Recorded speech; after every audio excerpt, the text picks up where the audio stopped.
آج آپ کو ایک بڑی ایمان افروز بات سناؤں. ایک اللہ کا نیک بندہ خانہ کعبے کا طواف کر رہا ہے. یوں سمجھے طواف زیارہ کرتے کرتے تھک گئے تو سوچا میں تھوڑی دیر ریسٹ کر لوں. وہ ایک طرف ریسٹ کرنے کے لیے بیٹھا تو اس کو بیٹھے بیٹھے اونگ آ گئی.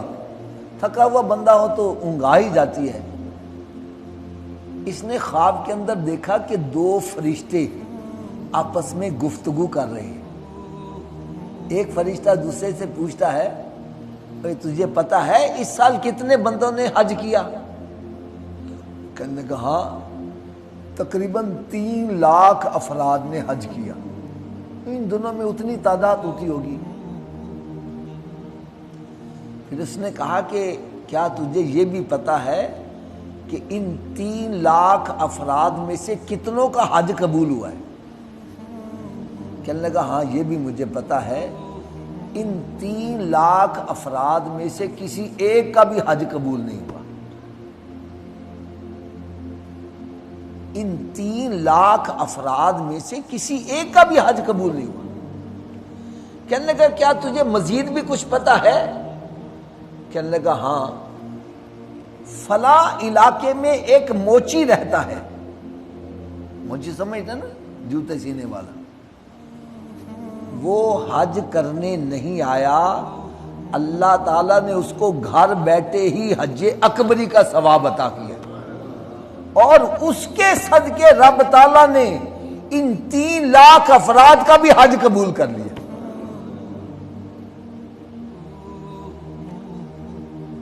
کہنے لگے میری آنکھ کھل گئی. میں بڑا حیران ہوا کہ یار ایک بندہ پیسہ خرچ کر کے جا رہا ہے، مشقتیں اٹھا رہا ہے، گھر بار چھوڑ کے جا رہا ہے اور پیسہ خرچ کر رہا ہے، وقت لگا رہا ہے، اور وہاں منا مزدلفہ میں جا کر وہ اتنی مشقتیں اٹھا رہا ہے.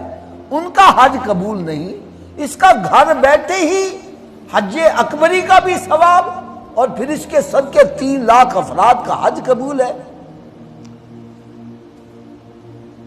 اس بندے کی تو زیارت کرنی چاہیے اور یہ جاننا چاہیے کہ وہ کرتا کیا ہے، اس کا کون سا ایسا عمل ہے جس کی وجہ سے اللہ تعالیٰ نے اس کو اتنی شان عطا کی. کہنے لگے میں نے حج کے ارکان مکمل کیے تو اپنے گھر جانے کے جائے میں ادھر ہی چل پڑا. جس ملک میں وہ رہتا تھا میں ادھر ہی چل پڑا.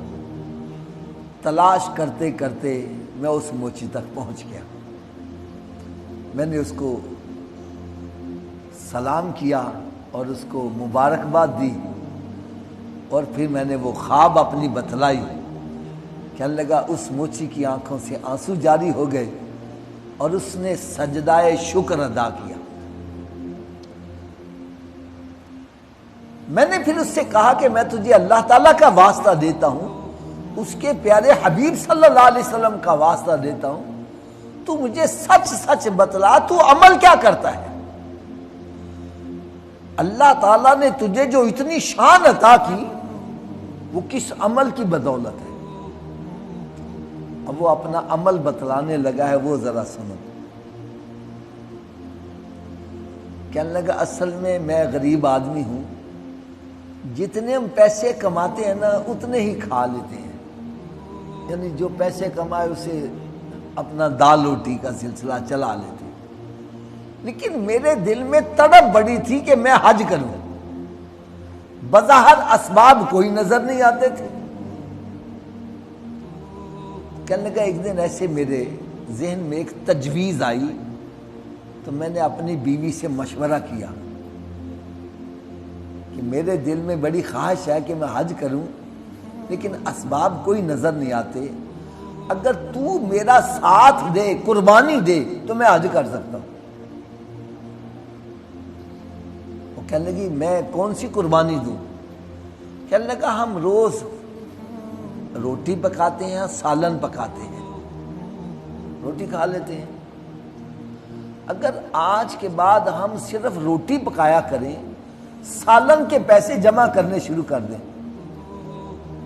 تو ہو سکتا ہے کہ 2-3 سال کے بعد میں اس قابل ہو جاؤں، اتنے پیسے ہو جائیں کہ میں حج کروں۔ پہلے زمانے کی عورتیں بھی بڑی صابرہ شاکرہ ہوتی تھی۔ اس نے کہا اگر میری قربانی سے تیرا مسئلہ حل ہو سکتا ہے تو میں تیار ہوں۔ لو جی حضرت صاحب کیا ہوا؟ روزانہ روٹی پک جاتی، سالن کے پیسے جمع، روٹی پک جاتی، سالن کے پیسے جمع۔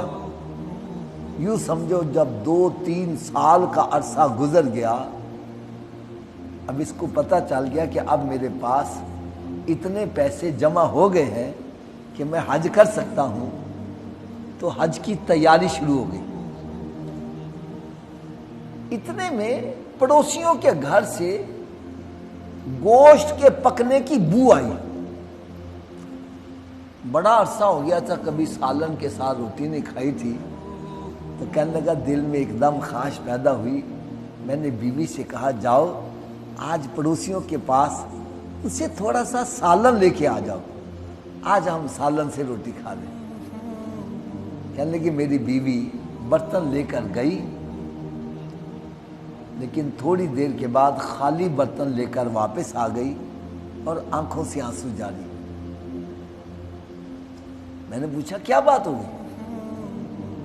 کہنے لگی میں نے پڑوسیوں کا دروازہ کھٹکھٹایا، انہوں نے دروازہ کھولا، میں نے ان سے کہا کہ مجھے تھوڑا سا سالن دے دو۔ وہ کہنے لگی یہ سالن جو ہمارے گھر میں پک رہا ہے وہ ہمارے لیے جائز ہے، تمہارے لیے حلال نہیں ہے۔ کہنے لگی میں نے ان سے پوچھا کیا بات ہوگی؟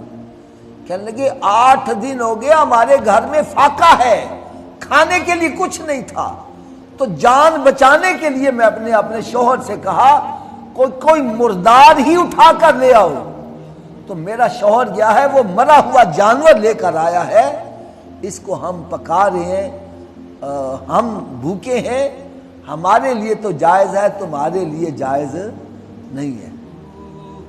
کہنے لگا جب اس نے اتنی بات سنائی تو میری بھی آنکھوں سے جاری ہو گیا۔ میں نے وہی حج کے پیسے اٹھائے اور پڑوسیوں کے گھر چلا گیا، ان سے کہا یہ حرام جانور اٹھا کر باہر پھینکو، اس سے حلال کمائی حلال چیز لے کے آؤ، اور جو باقی پیسے بچ جائیں ان سے کوئی اپنا ایسا کاروبار کر لو جس سے تمہارا روزی کا سلسلہ چل سکے۔ کہنے لگا میں نے حج کے پیسے سارے ان کو دے دیے، اللہ تعالیٰ نے مجھے گھر بیٹھے ہی حج اکبری کا ثواب بھی عطا کر دیا، اور میرے صدقے 3 لاکھ افراد کا حج بھی قبول کر لیا۔ میں اگر چند باتیں کڑوی کہہ دوں تو ناراض نہ ہونا۔ یار ایک پڑوسی کا خیال رکھنے والا، اس کو کتنا بلند مقام ملا ہے۔ کبھی ہم نے اپنے باپ کا خیال کیا ہے؟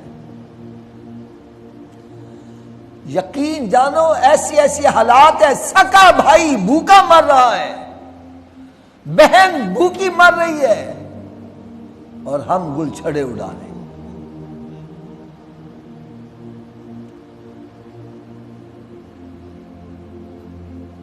رشتہ داروں کے لیے ہمارے پاس پیسے نہیں ہیں،